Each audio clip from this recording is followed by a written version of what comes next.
নমস্কার বন্ধুরা, হজবরল পরিবারের পক্ষ থেকে আপনাদের সবাইকে জানাই স্বাগতম। আজও চলে এসেছি নতুন একটা ভিডিও নিয়ে, তাই ভিডিওটি স্কিপ না করে সম্পূর্ণ দেখতে থাকুন। প্রথমেই একটি বাটি নিয়ে নিন, তার মধ্যে সামান্য ময়দা নিয়ে নিন। এর মধ্যে সামান্য পরিমাণ লবণ, সামান্য পরিমাণে চিনি এবং সামান্য পরিমাণে সাদা তেল নিয়ে ভালোভাবে ময়দা মেখে ফেলুন। মাখা হয়ে গেলে তাতে সামান্য পরিমাণে জল দিয়ে ভাবে মেখে নিতে হবে। মাখা হয়ে গেলে আধ ঘন্টার জন্য ঢাকা দিয়ে রেখে দিন। তারপরে জল দিয়ে সেটাকে ভালোভাবে ধুয়ে নিতে হবে। বন্ধুরা, এটাকে প্রায় 10 বারের মতো ভালোভাবে ধুয়ে নিতে হবে।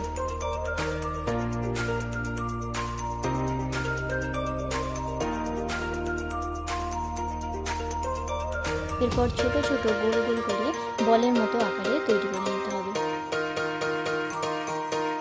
সবগুলি তৈরি হয়ে এলে একটি কড়াইতে সামান্য পরিমাণে সাদা তেল নিয়ে ওই বলগুলিকে ভালোভাবে ভেজে নিতে হবে।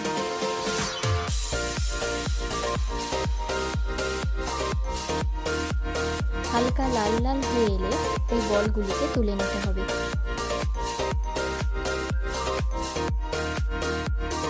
এরপর কয়েক টুকরো টমেটো, কয়েক টুকরো পেঁয়াজ এবং কয়েক টুকরো কাঁচা লঙ্কা দিয়ে একটি সুন্দর মিশ্রণ তৈরি করে নিতে হবে। এরপর কড়াইতে গোটা গরম মশলা এবং চিনি দিয়ে ওই মিশ্রণটি দিয়ে ভালোভাবে কষিয়ে নিতে হবে।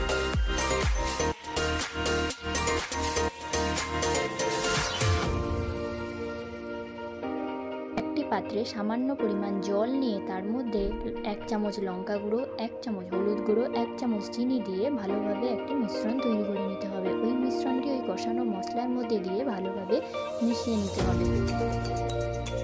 মশলা কষা হয়ে এলে আগে থেকে কেটে রাখা আলুগুলি দিয়ে দিতে হবে।